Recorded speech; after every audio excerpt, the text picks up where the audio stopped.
Hermosa alabanza. Ya yo estoy un poco sentimental. Muy buenos días, mis queridos hermanos. Un feliz sábado para todos. ¿Tienen hambre? Porque los veo a todos. Un feliz sábado. Hoy es el día glorioso de Jehová. Y vinimos aquí a alabar y glorificar su santo nombre. Unos meses atrás, fui a una tienda que una señora me invitó mientras estaba trabajando. Al entrar a aquel lugar yo dije, no voy a comprar nada, pero vi algo en especial y me dirigí hacia la cajera. Ya esa señora ya la había conocido, ella era de Panamá. Y se acercó otra señora de otro país, era puertorriqueña. Y entre ellas empezaron una pequeña disputa, una pequeña discusión. La señora panameña, sin querer, se puso a hablar mal de los puertorriqueños. Y usted sabe que hay muchas personas de diferentes nacionalidades que cuando le tocan su país, como una llama se prenden, ¿verdad que sí? Y empezaron a discutir porque ella le empezó a decir que no la debía de haber ofendido porque ella era de Puerto Rico. Y yo estaba allí en la caja, pero como se presentó aquella situación, yo me quedé allí callada hasta que ellas dos resolvieran sus problemas. Pero de momento dice la señora panameña, es que nadie es perfecto. Y la otra señora le dice, pues claro que nadie es perfecto. Y dice la señora panameña nuevamente, ni siquiera Cristo fue perfecto, porque él allí cogió el látigo, latigó a todo el mundo, hirió a las personas. Y en mí, mis hermanos, hubo un celo. Yo no me podía quedar callada. En aquel momento me dirigí y le dije, señora, con todo el respeto que usted se merece, la palabra de Dios no dice lo que usted está diciendo. Y debido a esto y a otro tipo de comentarios que he escuchado en cuanto se cuestiona que Cristo se airó, a que Cristo se enojó, vamos hoy, con la ayuda del Espíritu Santo, a ver si nuestro Salvador, nuestro Maestro, nuestro ejemplo, en algún momento se enojó. Y si nosotros como cristianos, que decimos que servimos al Altísimo, también nosotros nos debemos de enojar. Primeramente, antes de ir a aquella historia, vamos a buscar cómo era él. Porque la palabra de Dios nos dice que en él no se halló pecado. Busquen conmigo primeramente, Primera de Pedro 2:22, por favor.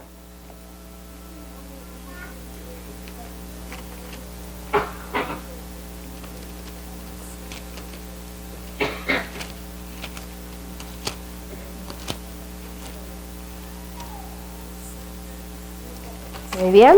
Primera de Pedro, capítulo 2, versículo 22, dice allí la palabra de Dios. El cual no hizo pecado, ni fue hallado engaño en su boca. ¿Verdad que sí? Ya estamos viendo que en Jesús, nuestro gran Salvador, no hubo pecado. Vamos a otra lectura. Dice que fue tentado en todo. Busquemos en Hebreos, capítulo 4, versículo 15. Hebreos, está un poquito más hacia atrás. Capítulo 4, versículo 15. ¿Están todos conmigo, mis hermanos? Muy bien, amén, leamos. Porque no tenemos un sumo sacerdote que no pueda compadecerse de nuestras flaquezas, sino uno que fue tentado ¿en qué? En todo según nuestra semejanza, pero sin pecado. Amén. Participó en todo para darnos ejemplo. Aquí mismo en el capítulo 2, el versículo 14, en el mismo Hebreo, nos dice así. Así que por cuanto los hijos participaron de carne y sangre, él también participó de lo mismo, para destruir por medio de la muerte al que tenía el imperio de la muerte, esto es, al diablo. Entonces ahora, ya que vimos aquí el cuadro, vimos que en Jesús no hubo pecado, ¿verdad que sí? Eso lo tenemos muy en claro. Ahora vamos a lo que va a ser la historia en esta mañana. ¿Qué provecho podemos sacar en ellas? Vámonos ahora a Juan, capítulo 2,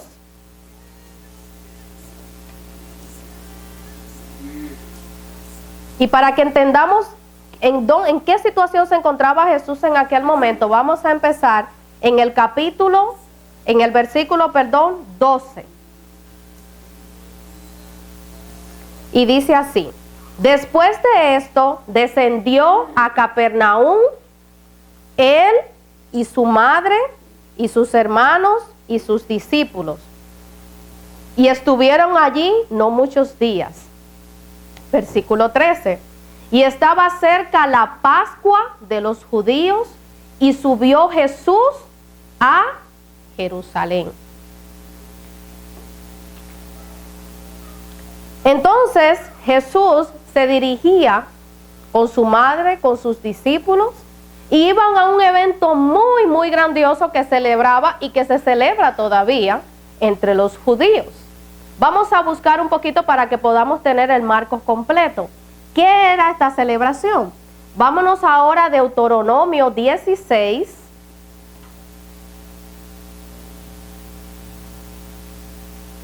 Deuteronomio capítulo 16.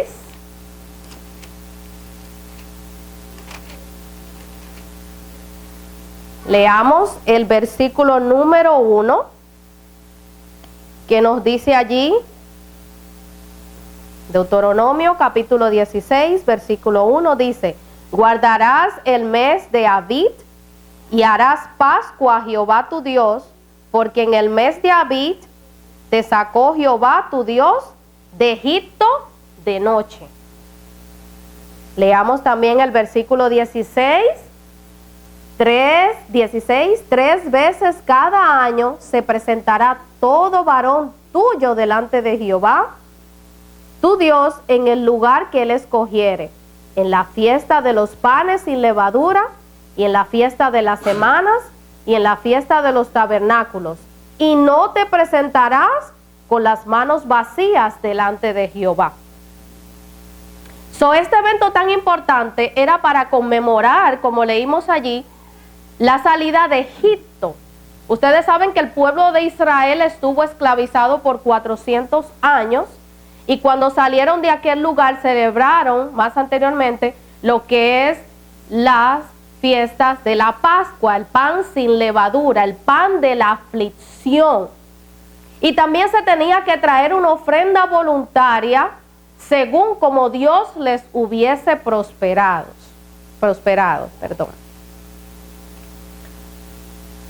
Volvamos nuevamente a Juan, capítulo 2, y continuamos leyendo ahora el versículo 14. Y halló en el templo a los que vendían bueyes y ovejas y palomas, y los cambistas sentados. Versículo 15.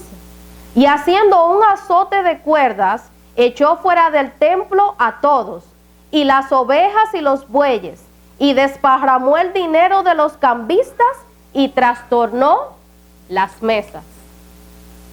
¡Wow! Cuando uno escucha aquello, uno dice, ese no se parece a Jesús, ¿verdad? Porque Jesús allí actuó con mucha actitud. Pero vamos a ir nosotros ahora según lo que nos dice el deseado de todas las gentes. Vamos a ver qué era lo que estaba pasando en aquel lugar, el por qué Jesús actuó de esa manera. Gracias.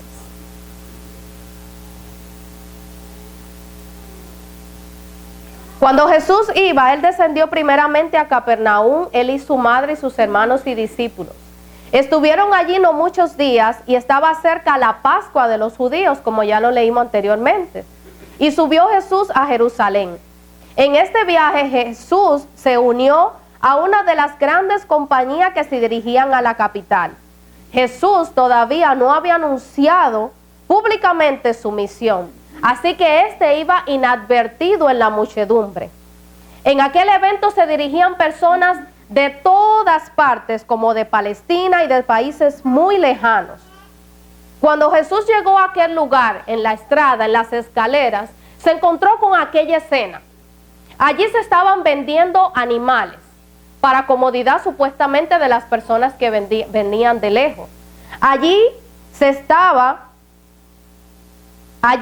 era la moneda, como traían monedas extranjeras, allí se cambiaba el dinero extranjero por lo que era la moneda del santuario. Y era necesario que toda moneda extranjera fuera cambiada por otra que se llamaba el ciclo del templo, que era aceptado para el servicio de santuario, ya que en aquellos tiempos se tenía que dar una ofrenda a Jehová por rescate de las personas.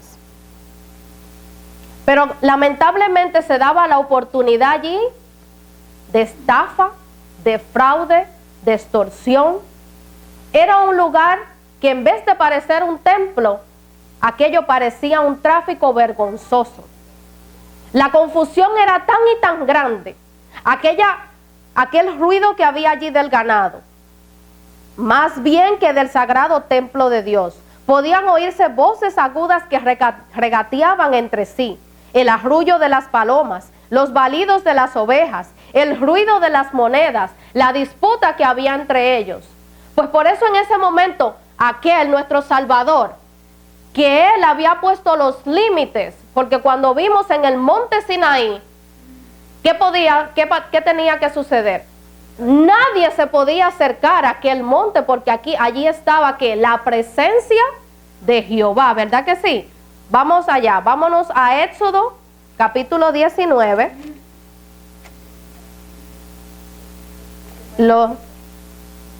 Éxodo, capítulo 19, versículos 20 al 23.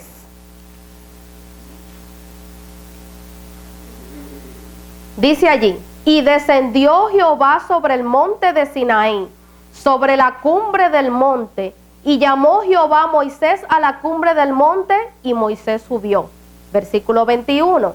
Y Jehová dijo a Moisés: desciende, ordena al pueblo que no traspase el término para ver a Jehová, porque caerá multitud de ellos. Versículo 22. Y también los sacerdotes que se acercaban a Jehová se santifiquen, para que Jehová no haga en ellos estragos.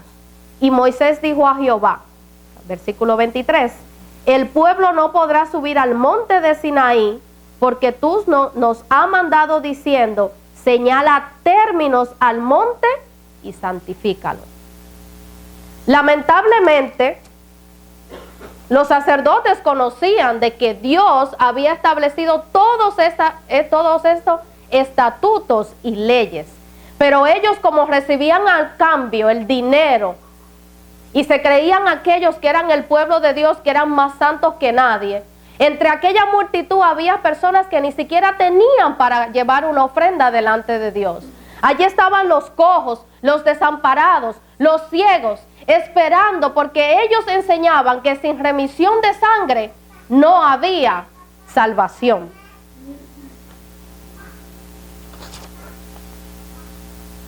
Al entrar Jesús en el templo, su mirada abarcó toda aquella escena. Vio las transacciones injustas, vio la angustia de aquellas personas que pensaban que sin derramamiento de sangre no podían ser perdonados sus pecados. Vio el atrio exterior de su templo convertido en un lugar de tráfico profano. El sagrado recinto se había transformado en una vasta lonja. Nos dice allí el espíritu de profecía, en el deseado de todas las gentes, la página 131. Ahora pregunto, cuando Dios dice que volvamos nuevamente a Juan, el capítulo 2, versículo 15, dice, y haciendo un azote de cuerdas, echó fuera del templo a todos, y las ovejas y los bueyes, y desparramó el dinero de los cambistas, y trastornó las mesas. Versículo 16, y dijo a los que vendían palomas, quitad de aquí esto, y no hagáis de la casa de mi padre una casa de mercado. Ay, eso es un tema muy profundo, y ese es otro tema, porque eso se refiere a cómo hoy en día las iglesias también están. Pero si Dios viniera en este momento y entrara a tu casa, ¿qué vería en tu casa? Dios vería que verdaderamente tú estás glorificando a Dios en tu templo, no en tu templo, en tu cuerpo físico espiritual? ¿Te estás tú alimentando como el Señor también mandó? ¿O estás, qué vería el Señor? ¿O todavía estás viendo basura en la televisión que no tienes que ver? ¿O estás leyendo cosas que no son de agrado a Dios? En vez de estar cada día alimentándonos con la palabra y orando e intercediendo uno por los otros. Mis hermanos, ¿qué vería Dios si fuera también a tu hogar?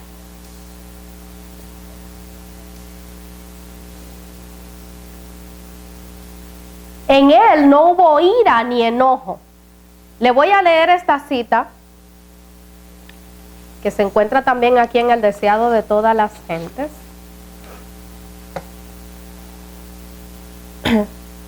Dice allí, la santa ira de Cristo.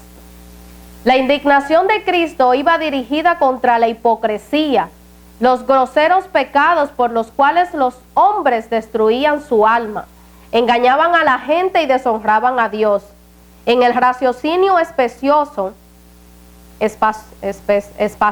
y seductor de los sacerdotes y gobernantes, él discernió la obra de los agentes satánicos. Aguda y escudriñadora había sido su denuncia del pecado, pero no habló palabras de represalia. Sentía una santa ira contra el príncipe de las tinieblas, pero no manifestó irritación.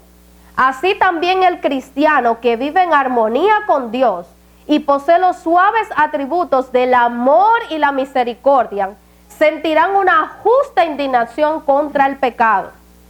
Pero la pasión no lo incitará a vilipendiar a los que le vilipendien, aún al hacer frente a aquellos que, movidos por un poder infernal, sostienen la mentira.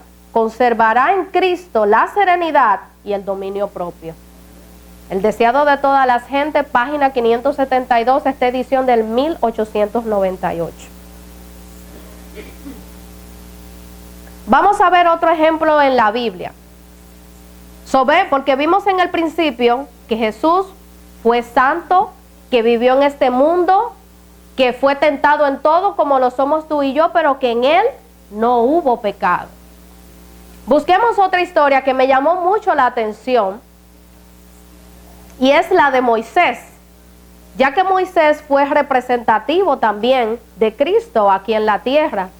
Fue un hombre muy paciente, porque al llevar a aquel pueblo contumaz, rebelde, no sé si yo hubiese actuado de la misma manera. Veamos aquí la diferencia entre estas dos historias. Busquemos Deuteronomio capítulo 9, los versículos 17 al 19.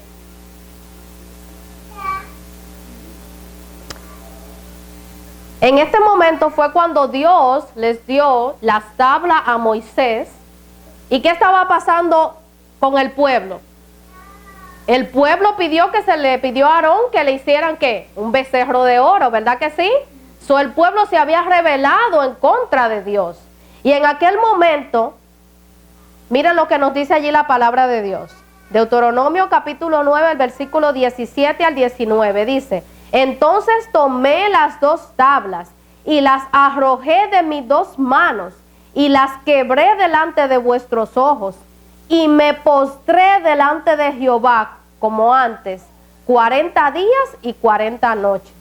No comí pan ni bebí agua a causa de todo vuestro pecado que habéis cometido, haciendo mal en ojos de Jehová para enojarlo, porque temí a causa del furor y de la ira con que Jehová estaba enojado contra vosotros para destruirnos.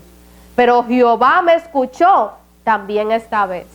Cualquiera que mire esa historia dice también Moisés se airó, también Moisés se enojó, pero no, mis hermanos. Aquí no la apunté. Dice en un momento que él tuvo ira.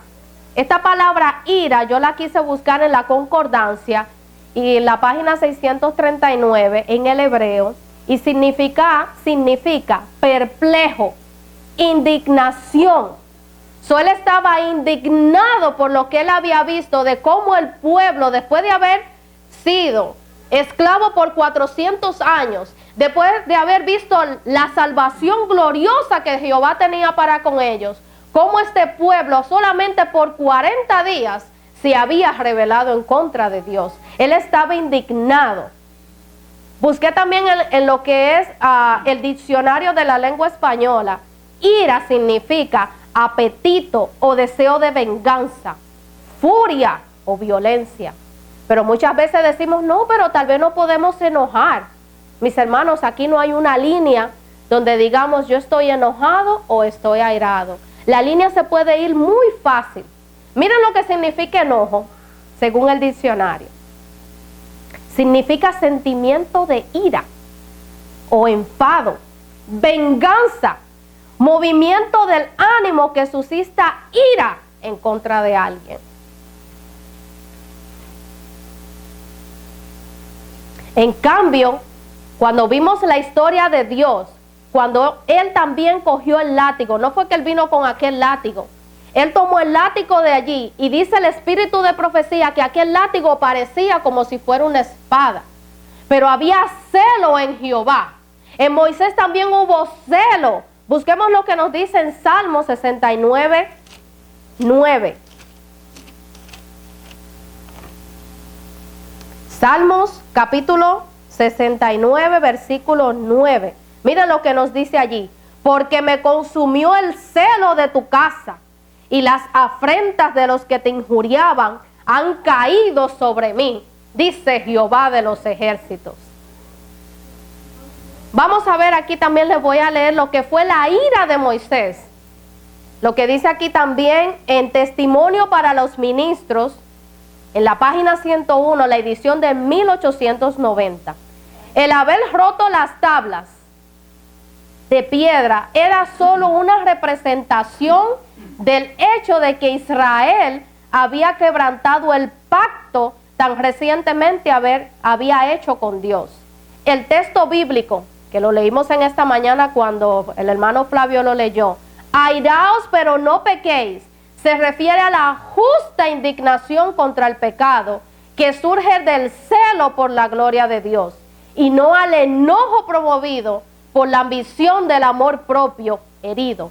Tal fue el enojo de Moisés. Esta es la página 101. Esa es del 1890. Busquemos nuevamente otro ejemplo y vamos a ver la diferencia. En la primera historia de Moisés vimos que él tuvo celo, se indignó a ver cómo aquel pueblo se había apartado del pacto. Pero ahora vamos a ver otra historia. Busquemos en Números, capítulo 20. ¿Están conmigo, mis hermanos? Ok, busquemos Número, versículos 20, y empezaremos en el versículo 8.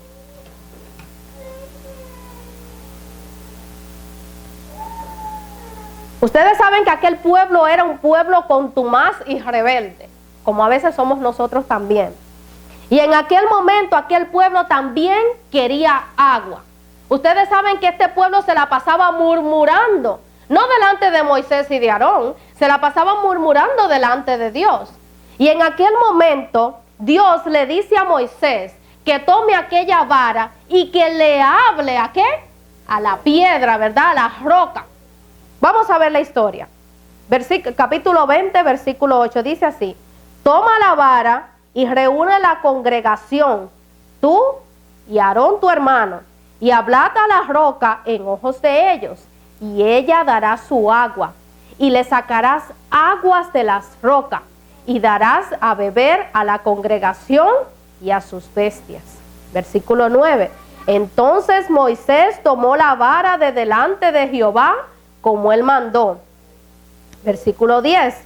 Y Moisés y Aarón reunieron a la congregación delante de la roca y les dijo: oíd ahora, rebeldes, ¿os de sacar aguas de esta roca? Versículo 11. Entonces alzó Moisés su mano e hirió la roca con su vara 2 veces, y salieron muchas aguas, y bebió la congregación y sus bestias. Versículo 12. Y Jehová dijo a Moisés y a Aarón: por cuanto no me creísteis para santificarme delante de los hijos de Israel, por tanto, no meteréis esta congregación en la tierra que les he dado. Ay, cualquiera diría: ay, pero si aquella roca, ¿qué tiene eso de malo? Mis hermanos, según dice el espíritu de profecía en Patriarcas y Profetas, aquella roca era simbolismo de Jesucristo. Al él pegarle a la roca era simbolismo de que Cristo iba a ser magullado, herido por ti y por mí.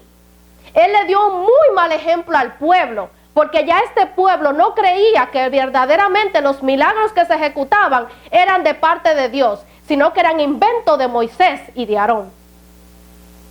Entonces Moisés, al hacer esto, al airarse como se airó, entonces el pueblo tuvo ahora el porqué de hablar. Miren lo que nos dice aquí, en Patriarcas y Profetas, la página 391. Moisés había hablado, movido por la irritación. Sus palabras expresaban la pasión humana, más bien que una santa indignación, porque Dios había sido deshonrado. Y esto trajo como consecuencia a que Moisés, lamentablemente, como nos lo dice en Deuteronomio, el capítulo 3, del 26 al 27, no pudo entrar en la tierra prometida, la Canaán terrenal en ese momento. Pero la meta tuya y mía ahora es ir ¿a dónde? A la Canaán celestial. Mis hermanos, ¿cómo está nuestro carácter hoy en día?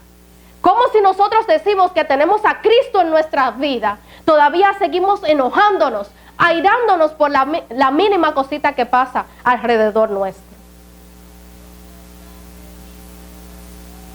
¿Verdaderamente nosotros estamos preparados para lo que ha de venir y acontecer en esta historia, en esta tierra? ¿Cómo nosotros como cristianos deberíamos de actuar?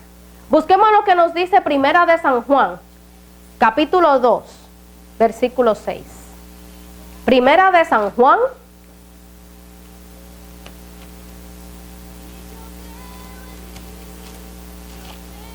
ya está casi al final de la Biblia. Primera de San Juan, capítulo 2, versículo 6. Mira lo que nos dice allí la palabra del Señor. El que dice que permanece en Él, ¿en quién tenemos que permanecer? En Cristo. Debe andar como ¿qué? Como Él anduvo. Si nosotros decimos que somos cristianos, que somos adventistas del séptimo día, que tenemos el espíritu de profecía, que tenemos la palabra de Dios, que tenemos las verdades del santuario, que tenemos las verdades de los 3 ángeles, que tenemos las verdades de salud, entonces, ¿qué está pasando con nosotros? Mis hermanos, la vida del cristiano hay que ir creciendo peldaño a peldaño. Sí, a la iglesia es un hospital porque todos venimos para ser sanados. ¿Por quién? Por Cristo Jesús. Pero no podemos seguir viviendo en el hospital todo el tiempo. Tenemos que poner endereza, pedir a Dios, orar más, ayunar más para que el Señor nos ayude a que todas estas pasiones humanas salgan fuera de nuestras vidas. Que donde quiera que nosotros vayamos puedan ver a Cristo Jesús en nuestra forma de vestir, en nuestra forma como vivimos, en nuestra forma como comemos, en nuestra manera de hablar. Ejemplo os he dado, para que como yo he hecho, vosotros también hacéis. Miremos qué más nos dice la Biblia en cuanto a la ira y al enojo. Busquemos Salmo 37.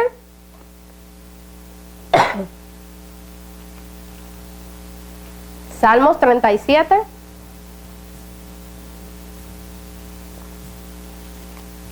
El versículo 8.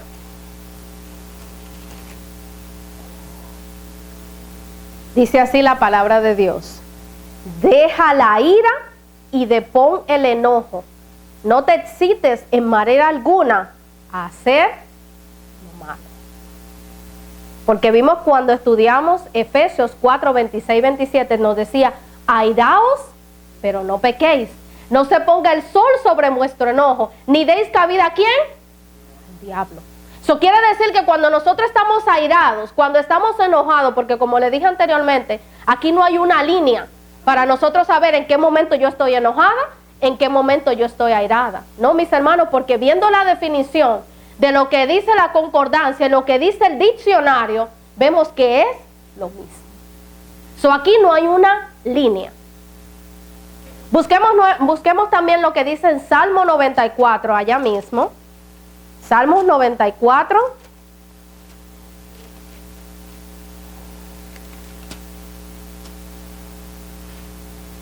Salmo 94, versículo 4, dice así, dice esta pregunta, para que nosotros también meditemos en ella. ¿Hasta cuándo pronunciarán, hablarán cosas duras y se vanagloriarán todos los obradores de iniquidad? Ay, tenemos que tener cuidado cuando nosotros nos expresamos, si nuestras palabras son duras al decir hasta la verdad a nuestros hermanos. Porque dice en Patriarcas y Profetas, la página 391, ni aún la verdad debe de decirse apasionada o impacientemente. Esto no es porque yo soy así. No, mis hermanos. Ya nosotros no debe, en nuestro vocabulario ya no debe de existir, porque yo soy dominicana y así me criaron, porque yo soy boliviana, porque yo soy colombiana, porque yo soy puertorriqueño.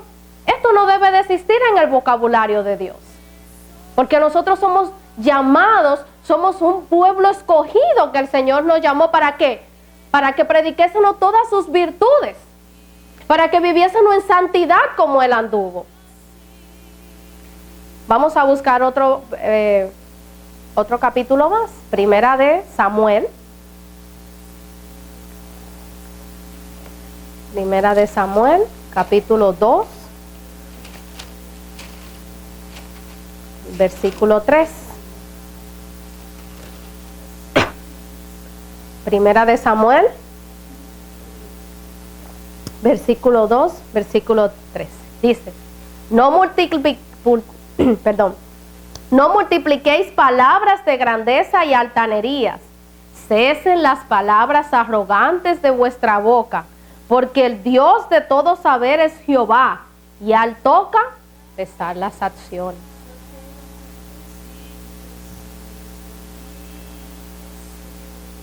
Ay, mis hermanos, nos dice aquí en la palabra de Dios, ¿no sabéis que a quien os prestáis vosotros mismos por siervos para obedecerles, sois siervos de aquel a quien obedecéis? Nos dice en Romanos 6:16. Si cedemos a la ira, la concupiscencia, la codicia, el odio, el egoísmo o algún otro pecado, nos hacemos siervos del pecado. Ningún siervo, nos dice la palabra de Dios, puede servir a dos señores. Porque ¿qué pasará? Se cansará el uno del otro. Si servimos al pecado, no podemos decir que también servimos a Jesucristo. El cristiano sentirá las incitaciones del pecado, porque la carne codicia contra el espíritu, pero el espíritu batalla contra la carne, manteniéndose en una lucha constante. Mis hermanos, ya el Señor nos los había dicho, porque también cuando lo leemos aquí en Efesios, sabemos que tenemos una lucha muy grande, como nos lo dice en Efesios capítulo 6, el versículo 12, porque no tenemos lucha contra sangre ni carne, sino contra principados, contra potestades, contra los gobernadores de las tinieblas de este mundo, contra malicias espirituales en las alturas. Pero el versículo más adelante nos advierte. En el versículo 11 nos dice, vestíos de toda la armadura de Dios para que podáis estar firmes contra las acechanzas del diablo. Aquí es donde se necesita la ayuda de Cristo. La debilidad humana llega a unirse a la fortaleza divina y la fe exclama, mas a Dios gracias que nos da la victoria por el Señor nuestro Jesucristo.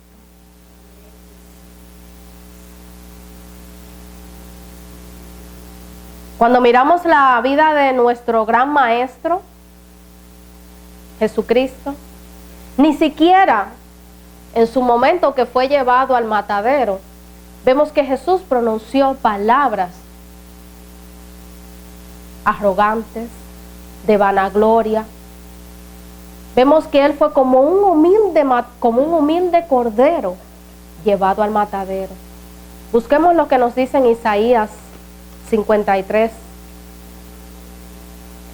versículo 7, con respecto a esto.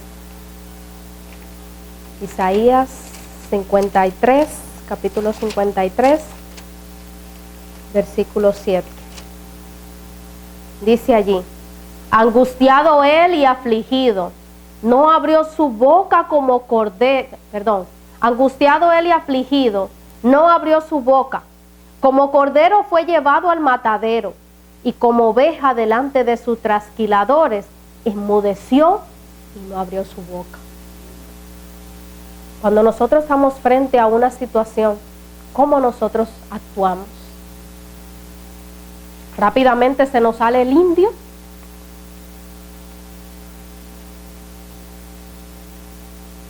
Rápidamente permitimos que Satanás tome posesión de este cuerpo y hablo por ahí lo que no tengo ni que decir ni lo que debo de decir.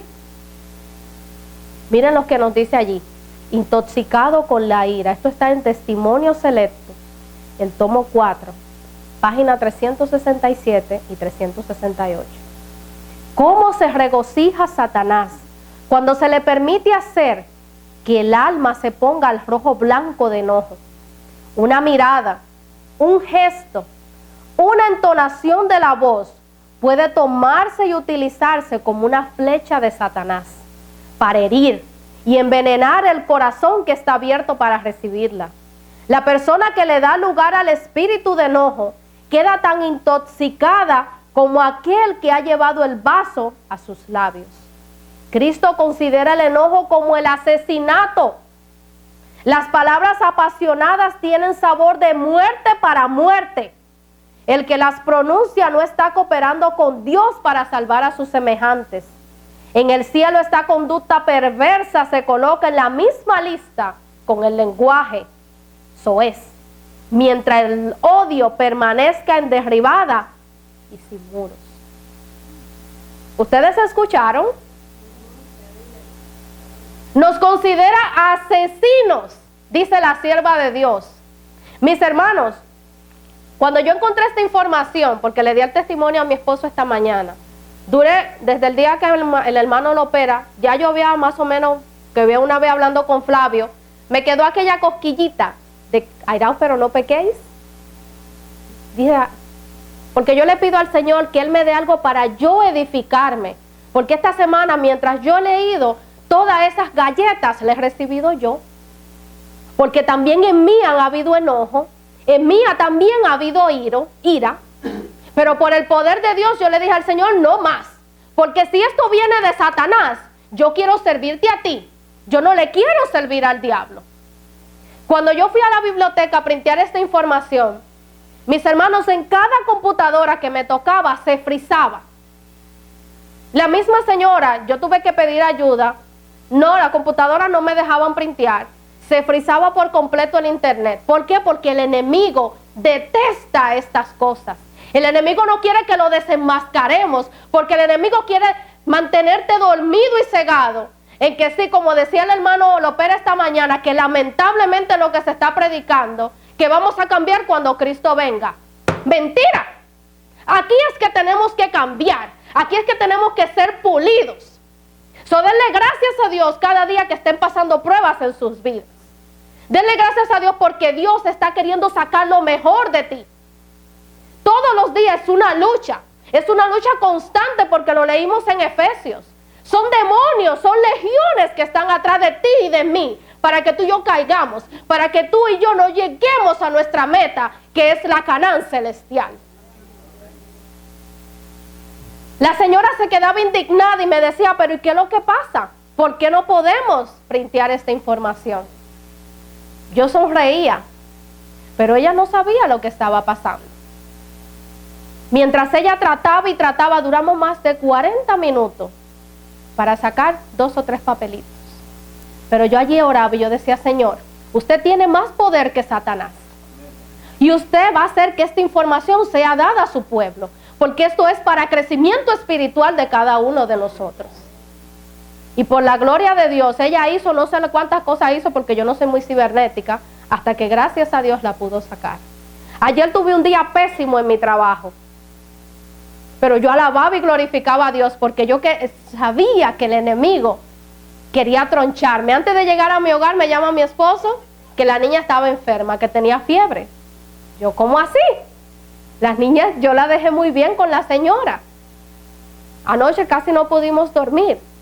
Pero cada vez me he dado cuenta que uno más estudia su palabra. Mientras más ayunamos pidiendo el Espíritu Santo que se ha derramado en nosotros, más ataque hay contra Satanás.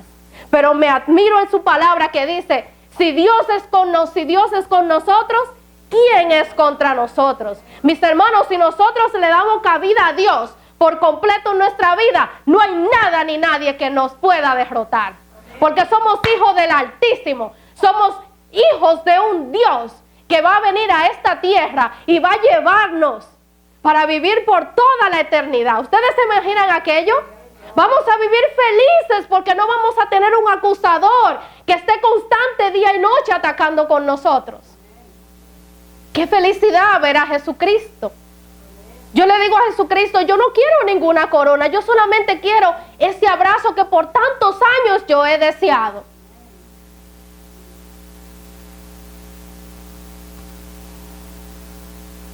Tenemos que seguir creciendo, mis hermanos. Antes de continuar, quiero leer esta cita para los que son padres, porque esto a mí me tocó mucho. A los que son padres y aquellos también que son abuelos, que están ayudando en cuanto a la crianza de sus hijos. Miren lo que nos dice allí la sierva de Dios. En el Review and Herald, el 8 de julio del 1902. La impaciencia produce una cosecha funesta. Usted puede haberse visto obligado a castigar con la vara a su hijo. Esto a veces es esencial, pero nunca lo castigue cuando esté enojado. Corregirle de esa manera equivale a cometer dos errores al tratar de reparar uno. Postergue el castigo hasta que haya hablado con usted mismo y con Dios. Y pregúntese, ¿he sometido mi voluntad a la voluntad de Dios? ¿Estoy donde Él me pueda controlar? Pídale perdón a Dios por transmitirle a su hijo una actitud tan difícil de manejar. Pídale que le dé sabiduría para tratar con su hijo descarriado, de manera que pueda acercarlo a usted y a su Padre Celestial. Amén.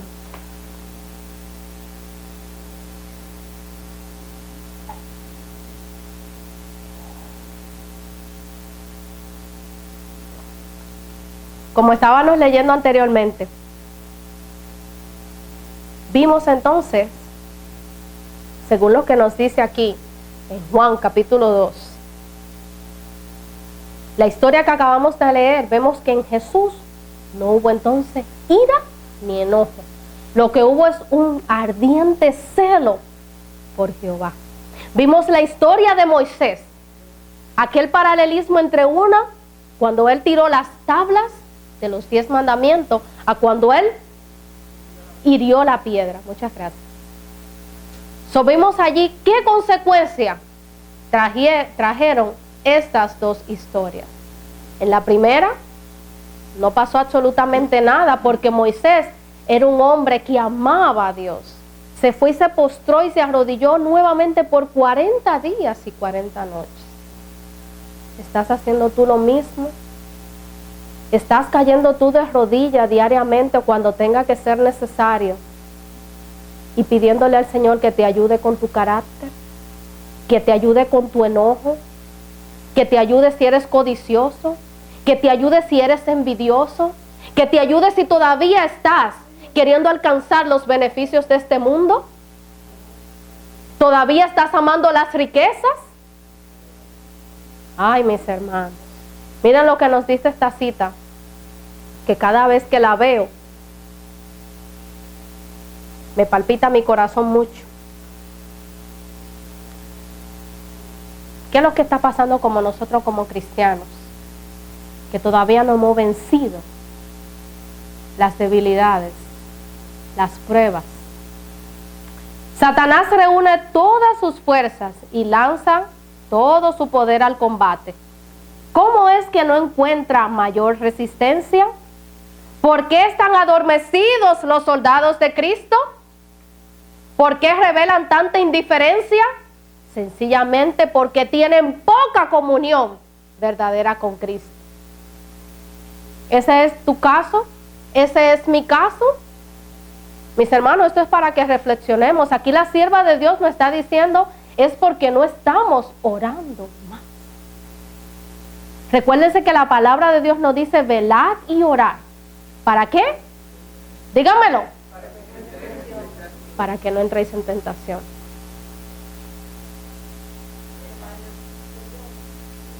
Oh, este es el librito azul, si usted lo tiene. Esto está en la página 610.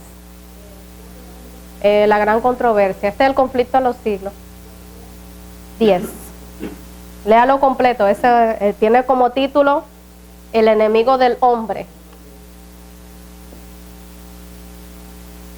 En esta mañana, mientras estudiábamos, vimos cuáles son los frutos del Espíritu Santo. Ahora vamos a ver cuáles son los espíritus de la carne, y permite el Señor que esa no sea nuestra condición. Esperamos que no estemos cojeando con aquella pata. Lo que nos dice en Gálatas, capítulo 5, los versículos 19 al 21. Y dice así la palabra de Dios. Y manifiestas son las obras de la carne, que son adulterio, fornicación, inmundicia, lascivia. A lo mejor ninguno de nosotros estamos haciendo eso, ¿verdad? Porque creemos que solamente fornicación y adulterio se trata de con otra persona, ¿no, mis hermanos? Todo lo que dedique más tiempo que a Jehová, estamos fornicando y adulterando en contra de Jehová. Versículo 20. Idolatría, hechicerías, enemistades, pleitos, celos, iras, contiendas, disensiones, herejías. Versículo 21. Envidias, homicidios, borracheras, desenfrenos y cosas semejantes a estas, de las cuales os denuncio, como también ya os denuncié, que los que hacen tales cosas, no heredarán el reino de Dios. Sabemos que la ira, el enojo, es un pecado en contra de Dios. Aquí tengo otra cita. En cuanto a las personas, mira el consejo que le da la hermana White, que cuando estén enojadas mejor que no hablen. Los que se irritan con facilidad no deben tomar represalias cuando se pronuncian palabras que los ofenden. Busquen a Dios en oración, pidiéndole que les muestre cómo trabajar por las almas que perecen en pecado. Los que se mantengan ocupados en esta obra serán imbuidos de tal manera por el Espíritu de Dios que sus modales, su voz y su vida entera serán una revelación de Cristo. Hagan la prueba, hermanos, hagan la prueba. Crucifiquen el yo en lugar de tratar de crucificar a sus hermanos. Si alguno quiere venir en pos de mí, dijo Jesús, niéguese a sí mismo, tome su cruz y sígame. Es la carta 11 del 1905.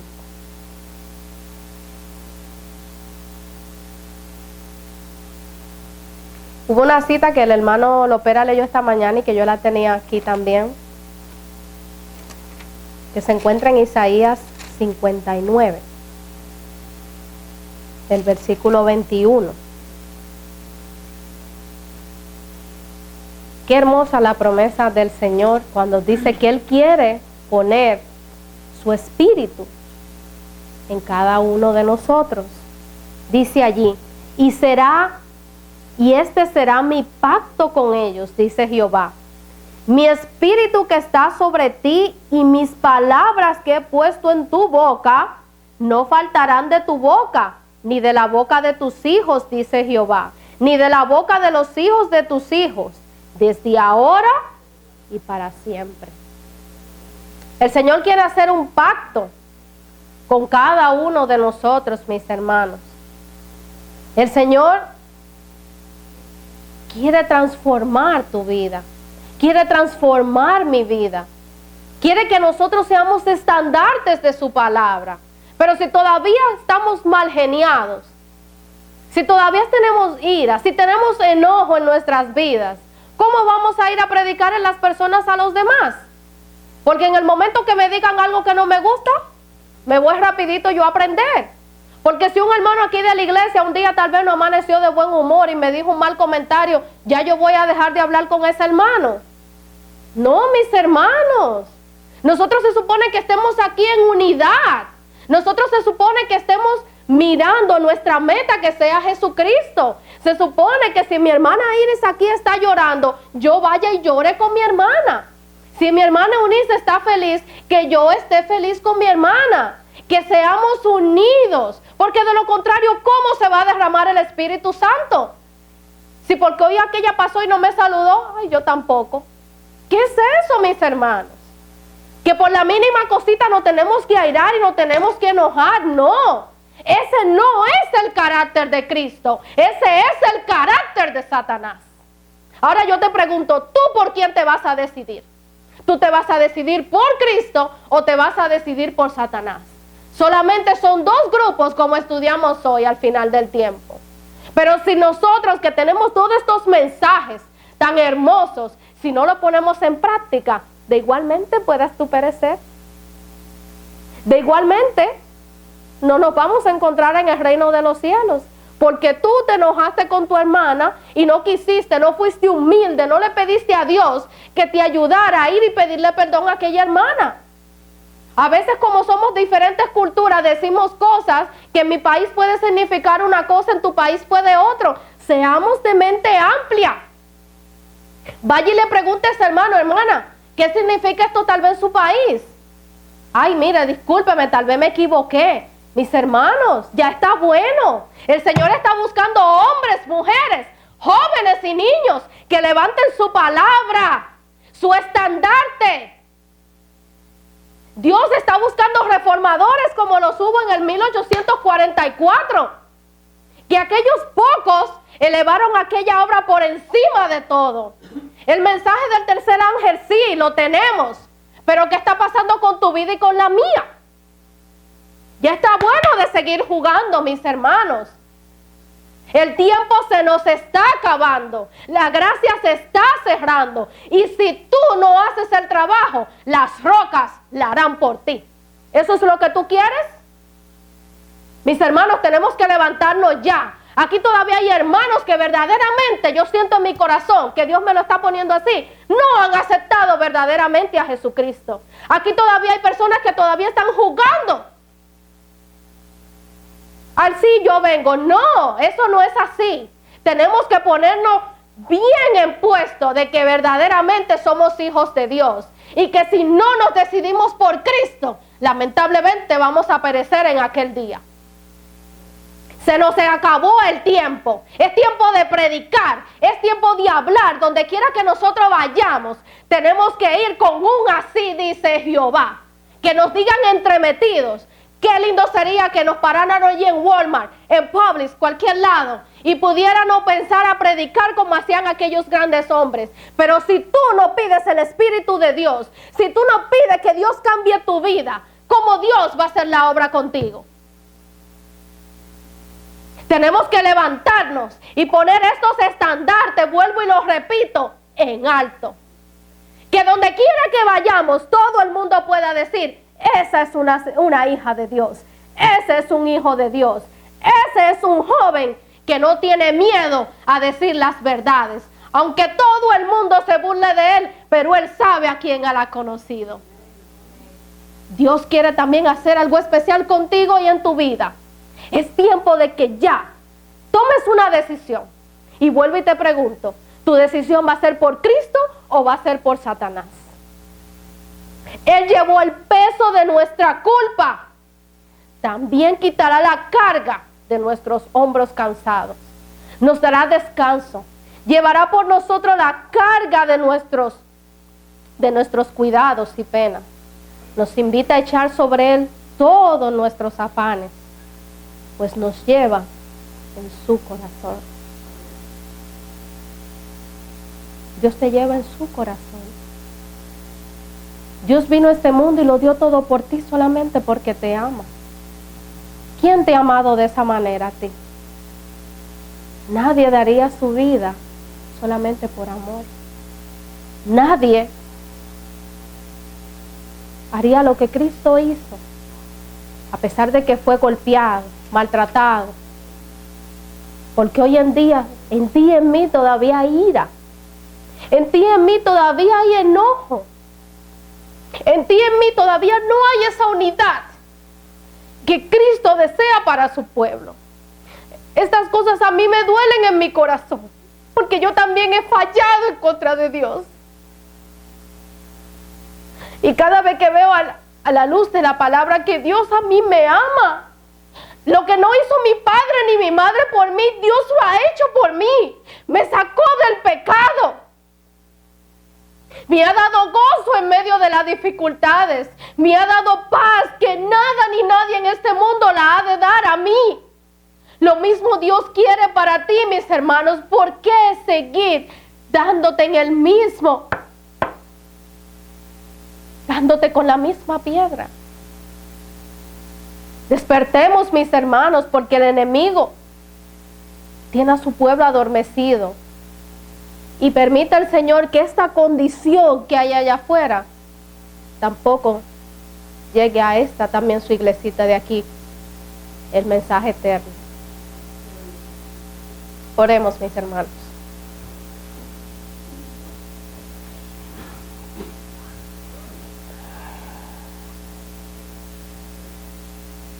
Querido Dios y Padre Celestial, aquí venimos, Señor, sus hijos delante de su presencia, porque reconocemos, Señor, que hemos fallado contra usted.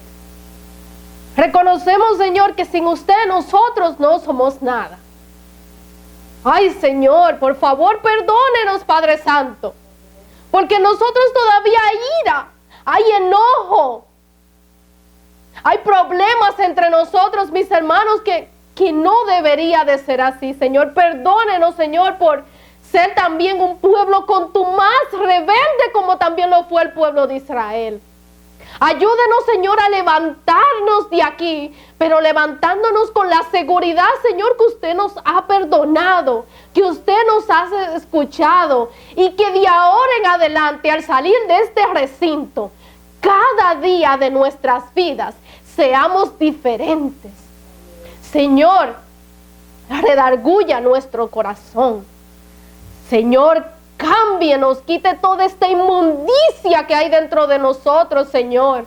Cada uno de los que están aquí saben en qué pata están cojeando, Señor. Y usted también lo sabe. Ayúdelas a que ellos puedan tener colirio en sus ojos y puedan ver más allá, que si siguen en esa condición pecaminosa, se van a quedar en esta tierra llena de perdición y de maldad. Y serán quemados lamentablemente con la ira que usted va a devorar a aquellos que han pisoteado su palabra y su ley, oh Señor. Ayúdenos a que esta no sea la condición en este pueblo, Señor. Ayúdenos a levantarnos como estandartes. Ayúdenos a poner su palabra en primer lugar. Que aunque todo el mundo se enemiste de nosotros, no importa, pero que este mensaje con su amor, Señor, porque necesitamos ese amor que usted ponga en nosotros para hacer este trabajo tan hermoso, Señor, de predicarle a los demás. Señor, que nos podamos levantar donde quiera y decirle a las personas: arrepiéntete porque el tiempo ha llegado. Se está acabando el tiempo, Dios mío. Ayúdenos a levantarnos, Padre Santo. Bendiga a cada uno de mis hermanos aquí. Sobre todo, Señor, le pido por los niños, por los jóvenes, Pido, Señor, tal vez por aquellas personas que yo siento en mi corazón, porque usted lo ha puesto así, que todavía no han tomado una decisión completa por usted, Señor. Ayúdelos a que ellos puedan vivir una vida plena. Ayúdelos que hoy en día puedan reconocer que sin usted no hay salvación, oh Señor. Que al levantarnos de nuestras rodillas podamos ser vivificados y que podamos sentir su Santo Espíritu que se ha derramado aquí hoy en esta mañana. Ayúdanos, Señor, y guárdanos de las tentaciones, Padre Santo. Gracias, Señor, por escucharnos. Y gracias por su amor inmerecido para cada uno de nosotros. Bendiga los alimentos que pronto se han de ingerir, Señor. Pero sobre todo, Señor, gracias. Gracias, Señor, por su amor y su misericordia. Que a usted sea la gloria, la honra, la alabanza, oh Señor, por los siglos de los siglos. Y todos decimos a una viva voz, amén. Amén.